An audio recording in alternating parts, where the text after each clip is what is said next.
Ask मुफ्ती Tariq Masood. उशाक Aurangzeb India से, इंसान पर आने वाली मुसीबत इसकी बदअमाली की वजह से है या अल्लाह आजमा रहा है, ये कैसे पता चलेगा? बहुत अच्छा सवाल है मेरे भाई। अगर मुसीबत आने से दिल अल्लाह की तरफ माइल हो रहा है, गुनाहों से बचने का ख्याल आ रहा है, तो ये मुसीबत ये अल्लाह की रहमत है।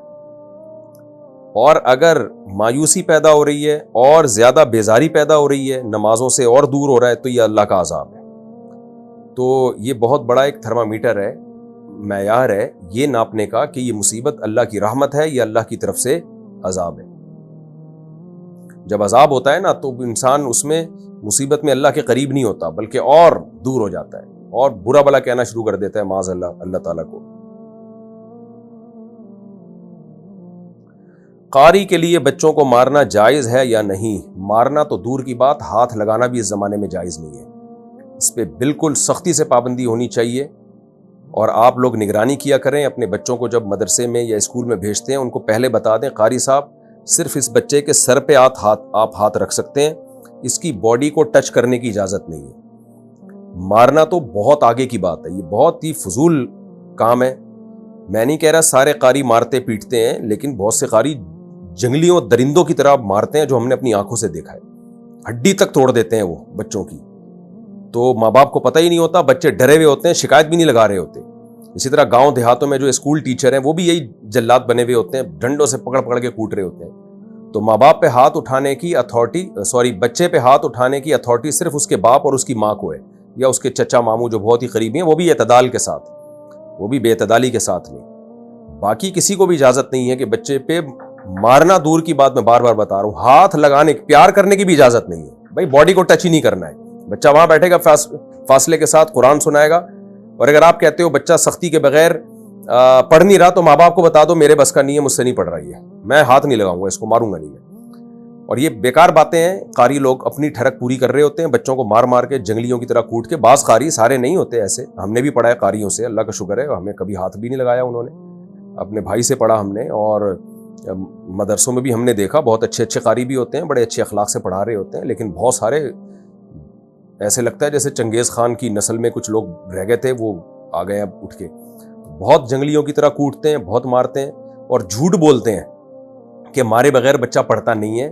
इन्होंने खुद जंगलियों की तरह मार खाई होती है, तो वो अपनी ठरक निकाल रहे होते हैं बच्चों के ऊपर। मैंने बहुत तजर्बा किया, मैंने छोटे बच्चों को बहुत पढ़ाया है।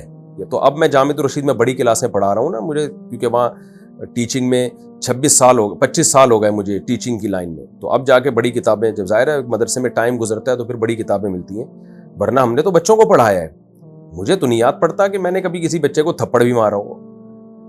सब माशाल्लाह पढ़ के दिए, सबके नंबर अच्छे आते थे। तो अपनी बदअखलाकी होती है, अपना दिमाग ख़राब होता है टीचर का, और वो अपना गुस्सा बच्चों पे निकाल रहा होता है। बच्चों को मोहब्बत से हंस खेल के पढ़ाएं, थोड़ा सा रोब रखें, बस आपकी आवाज़ में रोब होना चाहिए, उसी से बच्चा थोड़ा सा बैठा रहे आराम से। तो और बच्चे को तो एक दूसरे के साथ मिलजुल के ऐसे शौक से पढ़ते हैं, जब 2-4 बच्चे बैठे हों तो मुकाबले में पढ़ना शुरू कर देते हैं। तो ये ट्रेंड बिल्कुल ख़त्म होना चाहिए कि कोई कारी बच्चे पे हाथ उठाए। और इसके ये कि शरन जायज़ है नाजायज़ है, इस बहस में ना पड़ें। इस ज़माने में बहरहाल नाजायज़ है।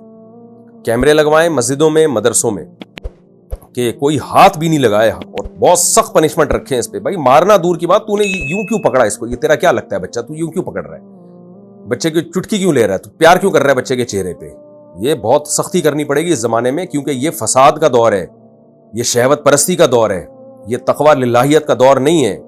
शादियां होती नहीं है, और फौश फिल्में देख देख के हर आदमी ठरकी बना हुआ है, शादियां करते नहीं है, और करते भी हैं तो जब पूरे ठरकी बन चुके होते हैं उसके बाद जाके शादी करते हैं। वो शादी के बाद भी ठरकें ख़त्म नहीं होती इन लोगों की। तो वक्त पे शादियां नहीं हो रही हैं, फिर फौश फिल्में, फिर मीडिया पे सब चीज़ें शहवत को बरंगेख्ता कर रही हैं।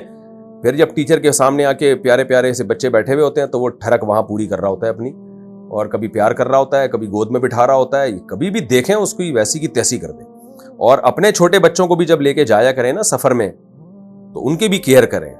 आपके दोस्त फ्री हो रहे हैं, बच्चे को गोद में बिठा रहे हैं, आप बोले भाई हमें आपकी नीयत पे कोई शक नहीं है, आप नेक इंसान हो, लेकिन ये गोद में बिठाना ठीक नहीं, नीचे बिठाएं आप इसको। इसमें वो आपको बदअखलाक कहे, कुछ भी कहे, कोई फ़र्क नहीं पड़ता इससे। तो बच्चे को कभी ना किसी के गोद में बैठने दें, ना बिल्कुल ऐसे उसको جو ہے وہ پیار کرنے دیں گال پہ اور چٹکیاں لینے دیں. یہ پیار کرنا ہے بس سر پہ ہاتھ رکھو کافی ہے اتنا, اور مسافہ کرو بس. ہاں بہت چھوٹا بچہ ہو, جیسے 2 سال کے 2.5 سال کے چھوٹے گود والے بچے ہوتے ہیں تو وہ ایک الگ بات ہے, لیکن 7 سال 8 سال یا 6 سال کے بچے ہوں یا بچیاں ہوں, ان سب میں احتیاط ضروری ہے. میں نے بہت دیکھا ہے بچوں کو قاری لوگ مارتے بھی ہیں, اور جو ہے بہت بعض قاری ظاہر ہے سب نہیں ہوتے, بار بار یہ لفظ میں دہرا رہا ہوں, تو اس کا بہت زیادہ خیال کرنا ضروری ہے. خلاصہ آپ کے سوال کا یہ نکلا, آپ نے جو پوچھا قاری کے لیے بچوں کو مارنا جائز ہے یا نہیں, جواب یہ ہے کہ مارنا تو دور کی بات, ہاتھ ٹچ کرنا بھی جائز نہیں ہے اس زمانے میں, لگانا بھی ہاتھ جائز نہیں ہے. میں جہاں پڑھاتا ہوں وہاں سے مسجد 1.5 کلومیٹر دور ہے, اور میرے پاس بائک نہیں ہے, مجھے پیدل جانا پڑتا ہے, اور عصر مغرب اور عشاء کا ٹائم اتنا کم ہوتا ہے کہ میرا سارا وقت راستے میں چلا جاتا ہے. ایسے میں اگر میں گھر میں عصر مغرب عشاء ساتھ پڑھ سکتا ہوں, اگر گھر سے مسجد بہت دور ہے تو مجبوری میں آپ گھر میں نماز پڑھ سکتے ہیں. ہم کافی ٹائم سے گھر بیچنے کی کوشش کر رہے ہیں, گھر بک نہیں رہا, کافی عرصے سے خالی ہے, وہاں کافی سخت اثرات ہیں, بہت سخت رکاوٹیں آ رہی ہیں. میرے شوہر گھر بیچ کر کاروبار کرنا چاہتے ہیں, ہم کافی پریشان ہیں, اس کا توڑ بتا دیجئے, گھر سے جنات شیاطین ختم ہو جائیں. آپ کے گھر میں کوئی جنات شیاطین نہیں, آپ لوگ ہی ہیں گھر کے اندر, یہ ذہن میں رکھیں. تو اب آپ کیا ہیں, میں تو آپ کو انسان سمجھ کے مسئلہ بیان کر رہا ہوں. جب ایک دفعہ کھوپڑی میں یہ بات آ جائے نا, وہم بیٹھ جائے کہ میرے گھر میں جن چڑیل بھوت ہیں, تو پھر جن بھی نکلیں گے, چڑیلیں بھی نکلیں گی, بندر کے پنجے بھی نظر آئیں گے, خون کی چھینٹیں بھی نظر آئیں گی. تو آپ صرف یہ کر لیا کریں, سورہ بقرہ ختم کیا کریں گھر کے اندر برکت کے لیے. نحوست اگر اللہ بالفرض کوئی ہو بھی تو ختم ہو جائے گی, تو سورہ بقرہ کا ورد کر لیا کریں, اور یہ دماغ سے نکال دیں کہ آپ کے گھر میں کچھ ہے. کچھ بھی نہیں ہوگا انشاءاللہ. سود کے پیسے ٹیکس بھرنے کے لیے استعمال کر سکتے ہیں یا نہیں؟ یہاں پر کوئی اسلامک بینکنگ نہیں ہے. نہیں, سود کے پیسے ٹیکس بھرنے کے لیے استعمال نہیں کر سکتے. سود کے پیسے بس ثواب کی نیت کے بغیر جان چھڑانے کے لیے صدقہ کر دیں بس, اور کوئی حل نہیں ہے اس کا, کسی بھی خیر کے کام میں ڈال دیں.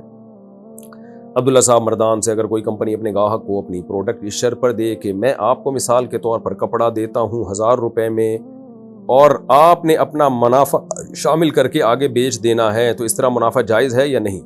مطلب سامان پر ہمارا قبضہ نہیں, مگر کمپنی مکمل اجازت دیتی ہے آگے بیچنے کی. اگر یہ جائز نہیں تو اس قسم کے کاروبار کی کیا صورت ہو سکتی ہے؟ جائز ہے, آپ کمپنی کے کمیشن ایجنٹ بن کے بیچ رہے ہیں کہ بھئی میرا کپڑا نہیں ہے, کمپنی کا کپڑا آپ بکوا رہے ہیں اور اپنا ایک پروفٹ رکھ رہے ہیں اس میں. تو پروفٹ کا یہ طریقہ ٹھیک نہیں ہے کہ 1000 روپے کے اوپر جتنا رکھیں آپ رکھیں, بہتر یہ مکروہ ناپسندیدہ ہے. تو اس کے طریقہ یہ ہے کہ آپ کہیں بھئی ٹھیک ہے, ہم اس کو جتنے میں بیچوں گا میں اس میں اتنی پرسنٹیج میری ہوگی, پرسنٹیج طے کر لیں آپ. یا یوں کر لیں کہ بھئی یہ کپڑا 1000 کا ہے تو میں 1200 میں بیچوں گا, 200 میرے ہوں گے اور 1000 آپ کے ہوں گے. اور تیسری صورت یہ بھی گنجائش ہے اس کی بھی کہ 1000 سے اوپر جتنا بکا وہ میرا, باقی سارا آپ کا. یہ ناپسندیدہ ہے لیکن گنجائش اس کی بھی ہے.